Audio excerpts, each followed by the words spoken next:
Peut-être quelques mots pour vous présenter tout d'abord. Vous accompagnez notamment un certain nombre de CFA. Présentez-nous un petit peu peut-être votre parcours, vos centres d'intérêt en relation avec notre problématique. Voilà, donc moi je suis un spécialiste de formation des adultes, plutôt de la digitalisation de la formation des adultes depuis 1995, donc ça commence à dater un peu.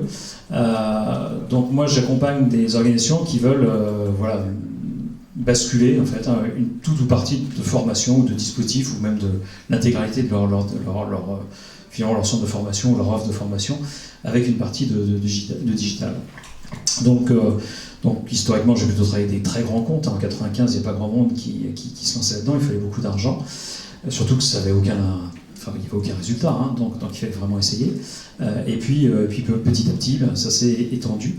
Donc aujourd'hui, j'interviens vraiment devant toutes sortes de gens. Donc pour toutes sortes d'organisations, à la fois des administrations, des centres de formation privés, des centres de formation d'apprentis. Donc j'accompagne des gens dans le monde de l'agriculture, des métiers de l'artisanat, des chambres de commerce, etc. Donc dans différentes régions, alors pas mal en Bretagne, parce que j'interviens aussi à l'université de Rennes, donc j'ai commencé un peu par la Bretagne, mais pas seulement, je travaille aussi en Normandie, dans le Nord, enfin bon, à différentes ressources. J'ai travaillé sur des problématiques diverses pour le CFA, les fameux carnets de liaison, l'offre l'intégration en fait, de la formation continue et de la formation initiale, on va dire. Donc différentes problématiques qui peuvent être celles des centres de formation qui me demandent d'intervenir pour résoudre des problèmes, en fait, ou pour développer une offre, ou pour dynamiser une offre de formation. Voilà, en deux mots. Voilà. Donc j'ai une double activité. Je suis enseignant à l'université de Rennes. Je suis professeur associé à l'université de Rennes. Je dirige un master qui forme des gens qui font mon travail. En fait. Alors, vous avez préparé quelques slides légers. Tout à fait. Pour présenter les grandes lignes de stratégie digitale que, selon vous, on doit mettre en œuvre. On a vu qu'il y avait énormément d'interrogations ce matin et qu'il y avait un aspect qui revenait beaucoup et sur lequel vous insistez vous aussi. C'est que souvent on entre par l'outil, on n'a pas forcément une stratégie globale et on conçoit ça plus comme un projet de DSI que comme un projet global d'établissement. Oui, ça c'est vrai. Donc effectivement, je voulais vous parler, par rapport à cette problématique-là, c'est compliqué de traiter ça en quelques minutes. Je me suis dit, quelles sont les idées finalement clés que je voudrais que vous reteniez. Alors effectivement, là, j'en ai retenu 3, en fait, celles que je vais vous exposer. Et j'en ai une, la première, en fait, qui est effectivement l'idée, ça me semble la plus importante, parce que c'est c'est l'erreur que les gens font en général, c'est de penser que la digitalisation c'est un projet technologique. En fait, c'est pas du tout un projet technologique. Il y a de la technologie dedans, mais enfin, il n'y a pas beaucoup de projets où il n'y a pas de technologie dedans. C'est un projet pédagogique, en fait. Donc, si on regarde, je voulais illustrer ça par un petit exemple. Si on passe à la slide suivante, voilà. Ça, c'est une photo qui a été prise dans une classe. Le prof dit, vous allez prendre des notes. Alors, effectivement, si on regarde cette photo, on peut se dire, c'est la technologie qui change. On voit plein de téléphones. En fait, c'est pas un problème de technologie, là.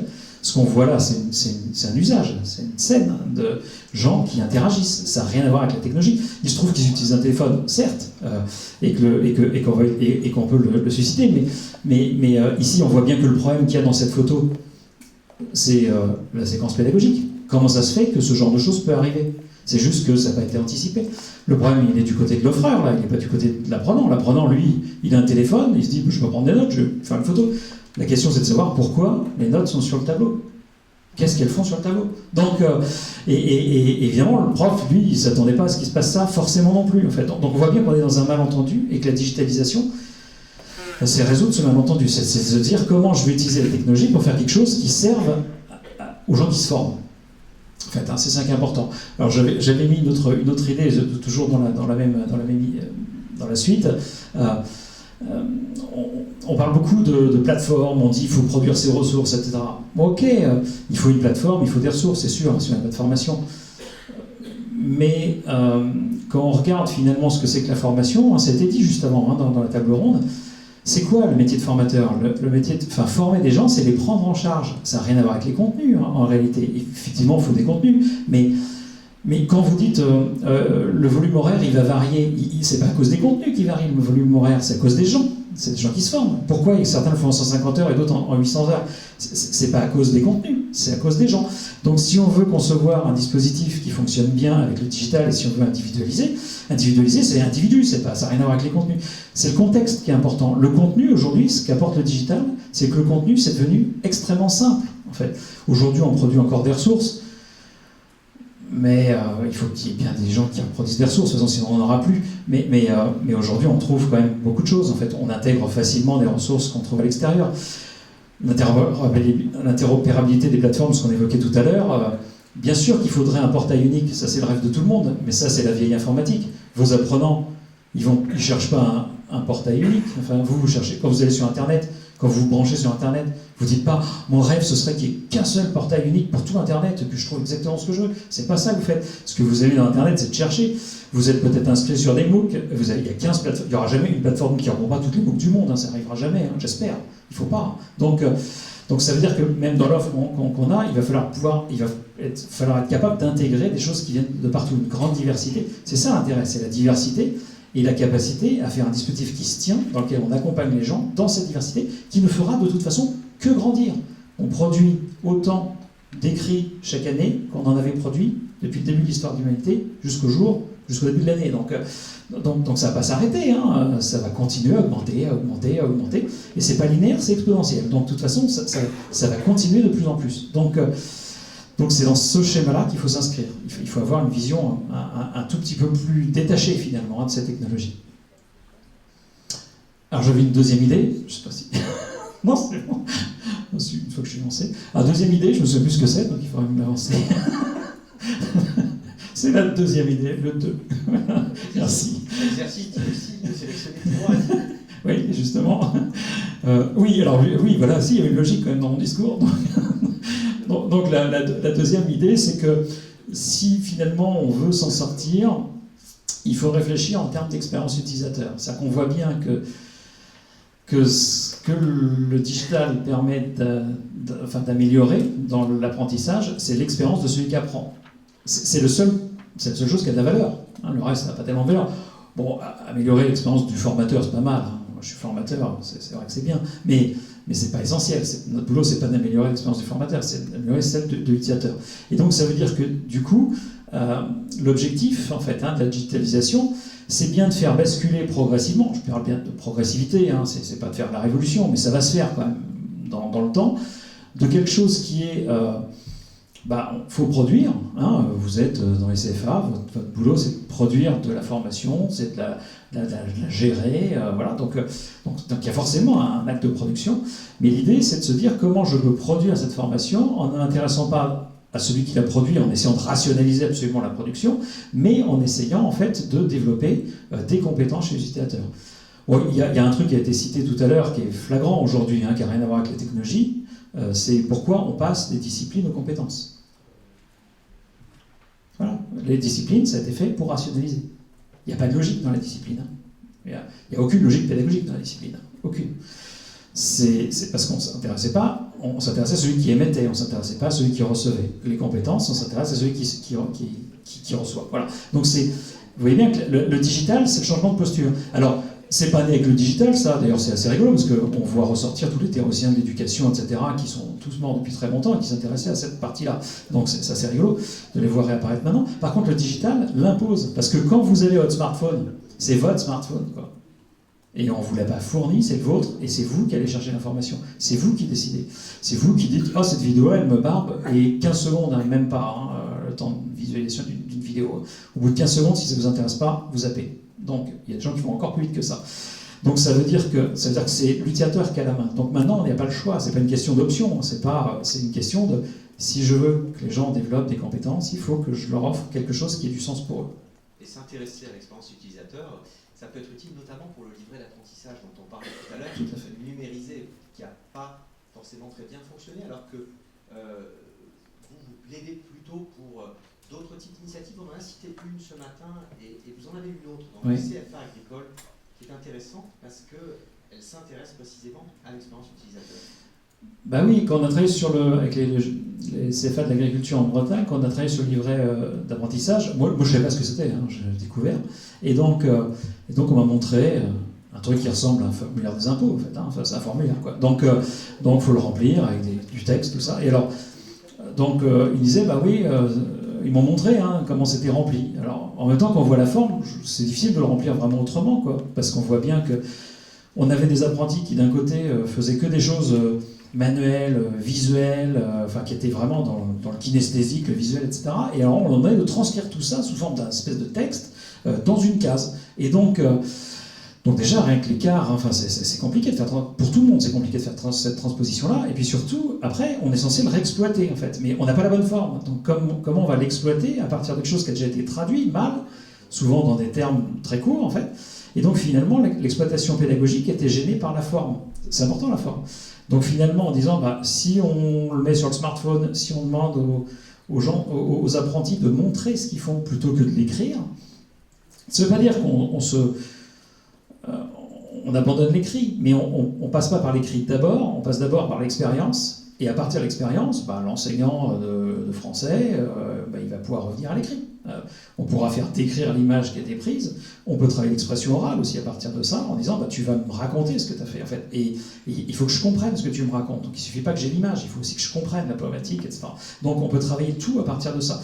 Et donc finalement, en modifiant la forme de cet outil, et en la rendant plus pratique, parce que les photos elles sont prises au moment où le problème se passe, donc c'est beaucoup plus immédiat, en faisant en sorte que les enseignants puissent avoir une relation pendant toute la période où les apprentis étaient en entreprise pour collecter les photos au fur et à mesure. L'enseignant pouvait récupérer les données avant la séance de remédiation, et donc il pouvait orienter la séance de remédiation en fonction des éléments qui étaient remontés. Et donc ça veut dire qu'on est beaucoup plus dans l'anticipation, et vous voyez bien que la démarche elle est pédagogique, elle s'appuie sur un outil technologique. Alors c'est un exemple, après on a fait l'expérience, tout marche pas bien d'ailleurs, il faut essayer, il faut tester. Alors troisième petite idée, et dernière, c'était que si on veut réussir en fait la digitalisation, il y a quelque chose qui est induit dans le digital, c'est que ça peut pas être individuel. C'est-à-dire que on parle bien d'individualisation, par contre pour les organismes de formation, travailler seul, ça n'a aucun sens en fait. On ne pourra pas réussir à faire des offres qui tiennent debout si on les fait tout seul. Un enseignant ou un formateur, tout seul, aussi bon soit-il, ne pourra pas faire un dispositif qui ait du sens pour l'apprenant tout seul.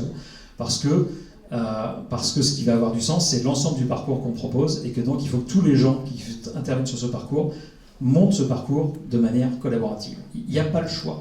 Dans les entreprises, moi je travaille beaucoup dans les entreprises, c'est comme ça qu'on commence à fonctionner, parce qu'on a le même problème, les formateurs travaillent un peu en autarcie. C'est un peu le propre du métier. Moi je viens de ce métier-là, je sais bien de quoi je parle, je suis comme ça aussi. Là l'idée c'est de dire il faut concevoir ensemble, donc ça veut dire qu'il faut modifier la manière dont on conçoit les parcours. Il y a des outils pour ça. On a modifié la manière dont on fait le design des produits depuis longtemps dans l'industrie.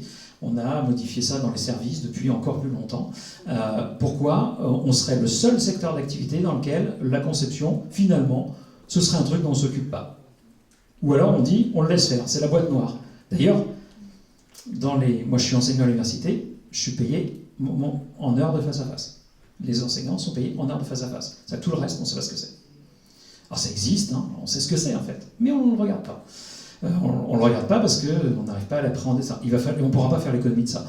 Et ça veut dire que cette activité ne peut pas être individuelle, elle doit être collective. Si on dit qu'on ne s'en occupe pas, elle ne peut pas être collective, puisque collective, ça veut dire qu'il faut organiser le travail, il faut identifier les temps, il faut identifier les espaces. Donc ça, c'est vraiment important. Et puis la deuxième chose, il y avait une deuxième idée, sous-idée là-dedans, une deuxième proposition, c'était effectivement la dimension communication. Sur le partage de pratiques en fait. Donc aujourd'hui, il y a des tas d'initiatives qui existent partout, parmi tous les centres de formation que vous représentez. Il y a des tas de choses qui fonctionnent bien. Et la difficulté en fait que l'on a, c'est d'arriver à mutualiser tout ça pour faire bénéficier de l'expérience des autres. Tout le monde défriche en fait dans ce monde-là aujourd'hui. Il n'y a personne qui peut dire ça, moi j'ai trouvé, j'ai la solution absolue, c'est bon, je vais vous raconter. Sinon, ça se saurait, les livres auraient déjà été écrits, ce serait réglé. Si c'était moi, en plus, je ne serais même pas là. Et donc, je vivrais dans une île tranquille, je serais riche. Aujourd'hui, la formation, il n'y a pas de martingale. Donc, ça veut dire que pour y arriver, il faut agréger les idées, les partager, et puis, surtout, partager la mise en œuvre. Parce que ce qui est difficile dans le digital, c'est le déploiement, c'est pas la conception, c'est pas la plateforme. La plateforme, c'est technique, on peut l'internaliser, l'externaliser, tout ça. Ça, c'est des projets, mais ça, c'est la partie facile, en fait, du projet. La difficulté, c'est le déploiement. C'est comment je fais que ça touche les gens, comment je suscite l'engagement, comment je suscite l'adhésion, comment j'atteins de l'efficacité. C'est ça qui est difficile. Et ça peut se faire que si on collabore et si on échange nos pratiques. Il n'y a pas d'autre solution. J'irai un tout petit peu loin sur l'échange de pratiques aussi, parce qu'il y a un truc qui m'a frappé. On a démarré cet après-midi avec une petite vidéo. Et il y a un truc quand même qui est important aussi dans la formation, et qu'on ne fait pas. Et le digital nous aide. Dans le digital, il y a un truc qui est caractéristique, c'est que le produit et la communication sur le produit, c'est la même chose. D'ailleurs, la vidéo qu'on a vue au démarrage montre que c'est la même chose. Si la plateforme là, qui est montrée, vous ne communiquez pas dessus, elle n'existe pas. C'est pas le fait qu'elle existe, c'est pas le fait d'avoir une plateforme qui fera de la formation en ligne. Hein. C'est le fait que vous ayez des gens dessus. Et pour qu'il y ait des gens dessus, il faut communiquer. Quand on communique sur la formation, c'est compliqué de communiquer sur la formation. Communiquer sur l'expérience utilisateur, c'est compliqué. Donc aujourd'hui, l'échange de pratiques, c'est pour ça que je relis ça à ça. Hein. L'échange de pratiques, c'est aussi une manière de communiquer. Moi, quand j'accompagne des gens qui conçoivent, je filme systématiquement, je prends des photos, et on va raconter, on va faire le making-of des formations, parce qu'aujourd'hui, c'est ce que font les gens qui font des produits. Hein. Aujourd'hui, vous voulez acheter des chaussures, vous êtes sur le site du constructeur de chaussures, fabricant de chaussures, et ils vous montrent comment elles sont fabriquées, les chaussures. Donc, sauf s'il est fait faire par des petits-enfants en Corée, mais sinon, au moins, ils vous racontent une histoire. Du Nord. Et donc, là, l'idée de la formation, comme c'est un produit complexe, qu'il est difficile de décrire ce produit, eh bien, la manière dont il a été fabriqué, en fait, est quelque chose qui a de la valeur, y compris pour celui qui va rejoindre la formation. J'étais avec un responsable de centre de formation il y a 3 ans en Californie. On est rentré dans les tech shops qui sont chez Leroy Merlin aujourd'hui, mais qui existaient, qui sont autonomes aux États-Unis. Hein.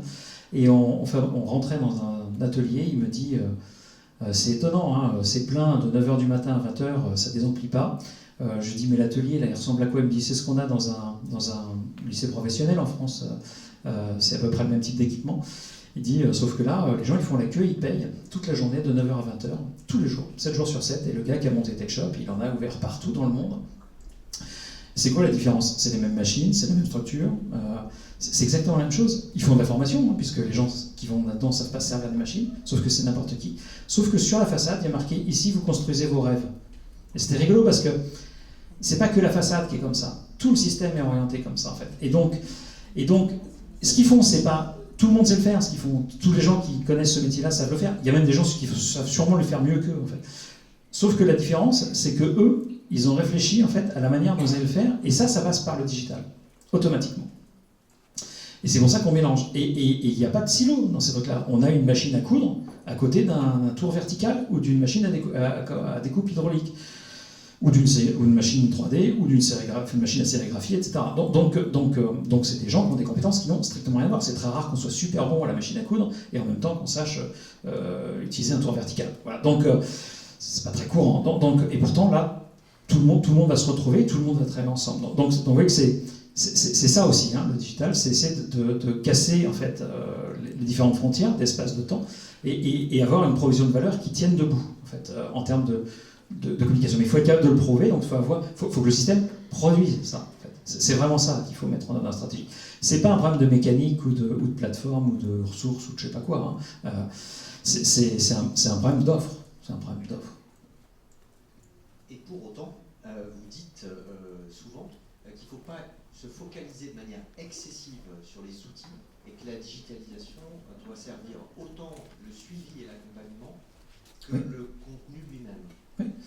Le gros avantage du digital aussi, c'est qu'on maintient la relation pédagogique. On peut l'avoir avant que les gens arrivent et on peut l'avoir après qu'ils soient partis. D'ailleurs, même en termes d'offres, ça pose un problème. Puisqu'il faut être capable de gérer. Est-ce que les apprentis, quand ils sont partis de chez vous, ils sont encore chez vous ou pas? Dans le monde numérique, la question est idiote. Parce qu'ils sont forcément chez vous. Ils partiront jamais, puisque l'espace... Ils partent pourquoi? Parce que dans un centre de formation physique, à un moment donné, il va falloir qu'ils sortent. Donc physiquement, ils vont partir. Dans le numérique, c'est pas possible. On peut sortir si on veut, mais il y a aucune... Ça gêne personne qu'on reste. Donc il y a une offre plus globale en fait qui peut se mettre en œuvre aussi. C'est pour ça aussi que la distinction entre formation continue et formation initiale dans la formation professionnelle, ça ne tiendra pas bien longtemps. Ça n'a aucun sens. Ça avait un sens en termes d'organisation par rapport à des contraintes physiques, d'organisation, etc., qui sont en train de disparaître avec le digital. Donc aujourd'hui, mélangeons les gens. Quand vous parliez des 150 heures, 200 heures et 800 heures tout à l'heure, vous parliez, est-ce que ça va, le nombre de formateurs il va augmenter, il ne va pas baisser, puisque l'offre elle va augmenter. Le besoin de formation il ne fait qu'augmenter. Donc il n'y a aucune raison que ça baisse. La question c'est de savoir si je vais être l'acteur qui offre ça ou pas. Ça intéresse beaucoup de monde, c'est le plus gros marché du monde, la formation. Et il y a beaucoup plus de gens qui travaillent que de gens qui sont en formation initiale. Donc c'est cela qu'il faut aller voir. C'est un bon teasing pour la table ronde. Hein? Merci. Merci. Je vous invite à...